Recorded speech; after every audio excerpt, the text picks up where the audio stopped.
Здрасте, товарищи! Я Артемий Троицкий. Продолжаем видеоэпопею «Популярная советология. Поп-совет». Сегодня 18-й эпизод этой бесконечной саги, и я назвал его «Серый рынок».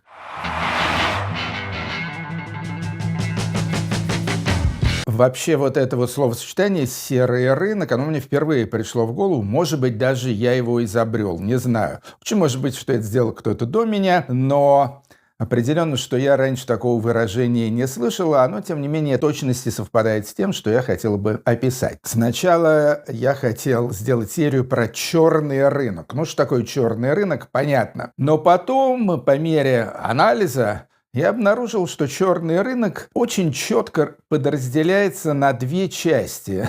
Скажем так, такой классический черный рынок и на то, что вот я назвал серый рынок. Чем отличается серый рынок от черного рынка? Отличается он тем, что на сером рынке в Советском Союзе продавались, скажем так, неформальным образом по таким негосударственным схемам, но продавались вполне легальные, незапрещенные товары. Почему они вообще продавались таким вот странноватым образом? Потому что рынка вообще в СССР, как известно, не было. Не было рыночной экономики, соответственно, не было в полном смысле этого слова и рыночной торговли. Но людям-то надо было покупать какие-то вожделенные вещи, а не только всякую гадость, которая продавалась в магазинах, и то за ней надо было выстаивать длинные очереди. Если этого в магазинах нет, то люди искали способы эти товары или эти услуги, тем не менее, каким-то образом приобретать. Способов было несколько.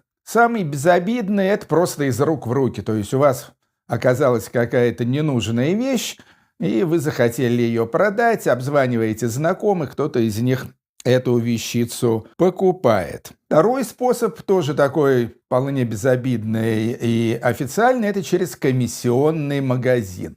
Но комиссионные магазины, которые теперь, я так понимаю, называются second-hand или как-то так. Надо сказать, что в советских комиссионных магазинах продавались как вещи действительно подержанные, так и вещи абсолютно новые. То есть эти вещи приносили, скажем, это могли быть какие-то вещи дефицитные, контрабандные или что-то там еще. Их приносили, договаривались с продавцами. Ну, в общем, то есть там была такая тройная схема. С одной стороны, продавец вещи, с другой стороны, продавец магазина, который там что-то на этом деле наваривает, с третьей стороны, уже сам покупатель, который употребляет этот самый продукт. Комиссионных магазинов в Советском Союзе было много.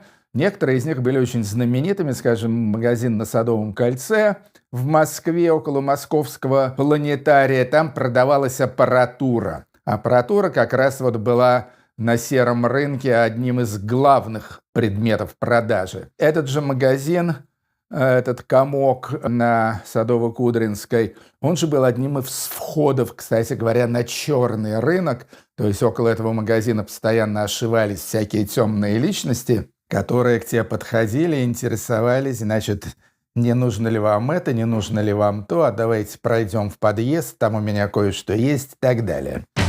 Если вам нужно было продать какую-то оптовую партию, ну или, по крайней мере, не один предмет, а несколько этих предметов, то вы могли воспользоваться услугами блошиных рынков, то есть барахолок, как их тогда называли, или некоторые совсем такие были экзотические вещи. В Москве была такая барахолка всяких женских товаров. Ну, в первую очередь, естественно, парфюм. Всякие французские там или еще какие-то дефицитные духи. Я не женщина, поэтому я точно не знаю тамошнего ассортимента. Но вот это место, вот этот серый рынок по женским артикулам, он находился в большом женском подземном туалете на улице Неглинная. Почему он был в туалете? А потому что мужчины в женский туалет ходить не могут.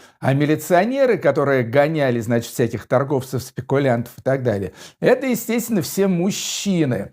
Вот таким образом, значит, дамочки, они там стояли просто днями стояли в подземном туалете и торговали там всякой Шанелью, бурдой и так далее. Скорее всего, Советский Союз — это была единственная страна в мире, где существовал рынок в женском туалете. Каков был ассортимент этого самого серого рынка? Но это, в принципе, были вполне такие безобидные предметы, которые имелись, в общем-то, и в официальной торговле, но, как правило, были советского производства, то есть плохого качества, то есть не модные, не ароматные. Это аппаратура, как я уже говорил, всяческая электронная звукопроигрывающая.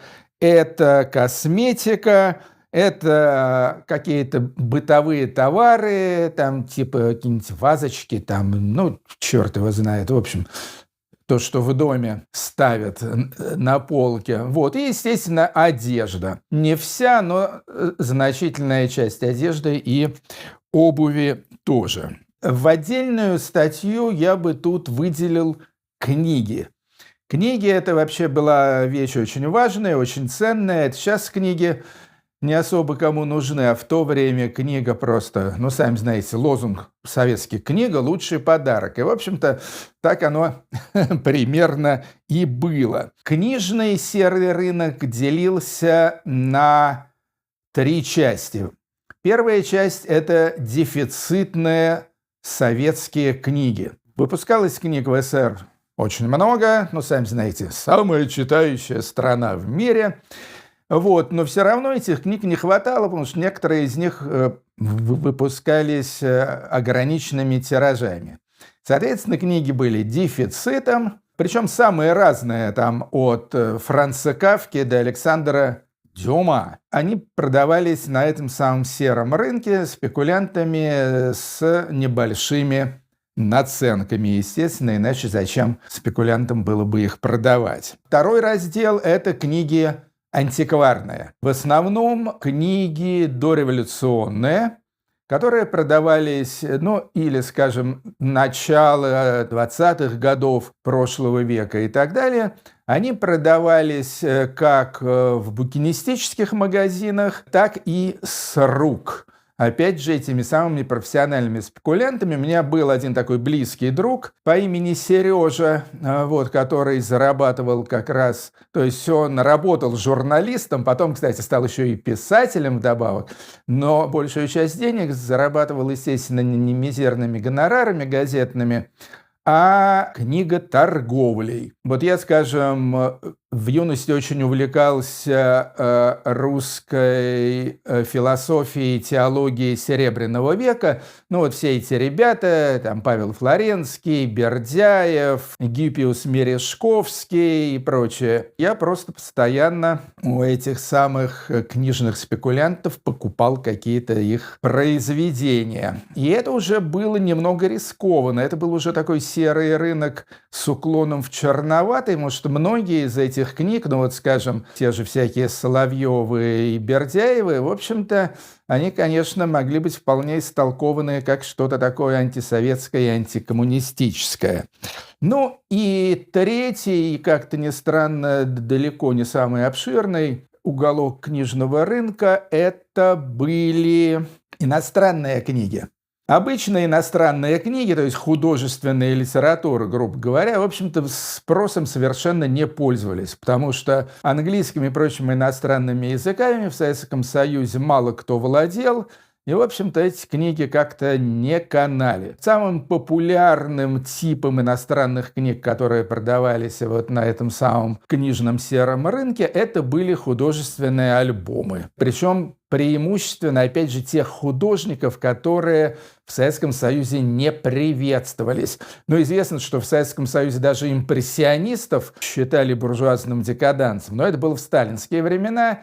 в брежневские уже импрессионисты были в полном почете, зато были там всякие сюрреалисты или какой-нибудь там подлый американский поп-арт и так далее. Вот эти вот альбомы, они очень и очень котировались на книжном сером рынке. Третий, наверное, отдельный такой сегмент серого рынка – это автомобильный рынок. Автомобили советские, как-то ни странно, тоже были дефицитом. Не все, прям скажем. Не помню, чтобы дефицитом были автомашины марки «Москвич». Они были, в общем-то, мало популярны, поскольку были очень плохого качества. А также марки «Запорожец», которые также были предметом всеобщей издевки по причине их малого роста и неказистого вида. Но были машины «Жигули», разумеется, уже такие вполне адекватные, сделанные по фиатовской итальянской лицензии. И были автомобили «Волга», которые, в общем, тоже были совершенно говёные, но это был престижный автомобиль. Советский, не «Кадиллак», но типа того. В общем, это был автомобиль, который обозначал некий статус. Причем особенно эти «Волги», конечно, котировались в республиках Закавказья, в Средней Азии и так далее. То есть там «Волга» — это был просто культ. Там до сих пор при всех «Мерседесах» всякие начальнички постарше предпочитают ездить на «Волгах». Так вот, значит, автомобильный рынок тоже был такой весьма и весьма неформальный. Чтобы купить автомобиль вполне официально, надо было, во всяком случае, за дефицитными моделями, опять же, надо было выстраиваться в длинную очередь.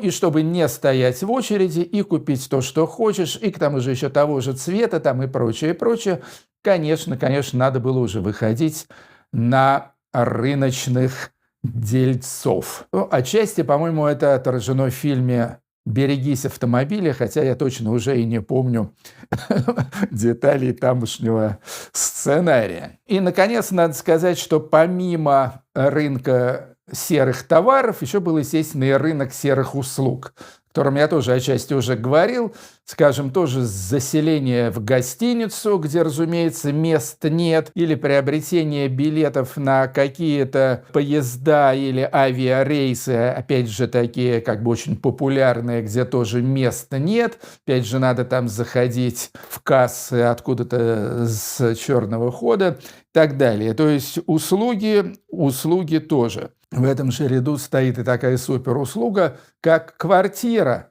То есть квартиры, в принципе, если это не кооперативная квартира за деньги, за полную стоимость, а если это, скажем, квартира государственная, которые, в принципе, должны были, быть бесплатными, но там стояли очереди просто на многие годы. Вот чтобы обойти эту очередь, опять же, надо было прибегать ко всяким серым блатным схемам.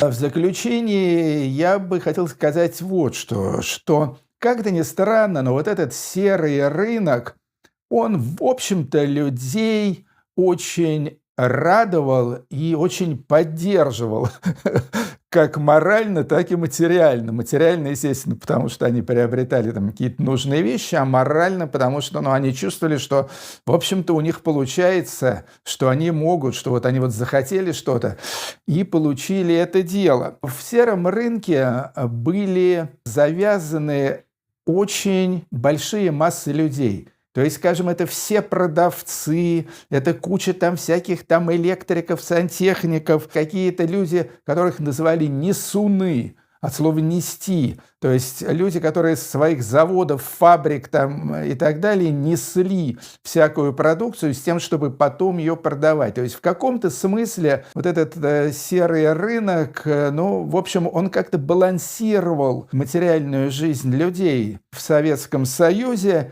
И я думаю, что именно поэтому, в общем-то, советская власть на серый рынок смотрела достаточно спокойно. То есть главными врагами этого серого рынка были, наверное, сатирические журналы, там, типа «Крокодил» или «Фитиль» и так далее. Вот там постоянно шли всякие гневные истории про спекулянтов, этих взяточников, там прочее, прочее. Но серьезные организации, скажем, те же КГБ, там, МВД и так далее, но если только эти спекуляции не приобретали какой-то немыслимый характер, как, скажем, в случае там, с московским знаменитым елисеевским гастрономом, директора которого расстреляли даже, но там же действительно были какие-то миллионные подприлавочные продажи, хищения и так далее. Но вот если это было вот на таком вот общенародном уровне, в общем-то на это смотрели сквозь пальцы. И таким образом это, в общем-то, реально социальную напряженность и материальную, так сказать, напряженность в Советском Союзе как-то сглаживала. Через день мы с вами поговорим о гораздо более рискованном бизнесе, а именно о черном рынке. Я Артемий Троицкий, и вы смотрите видеоэпопею «Популярная советология». Все о жизни в СССР. Ну, почти все. Пока, счастливо.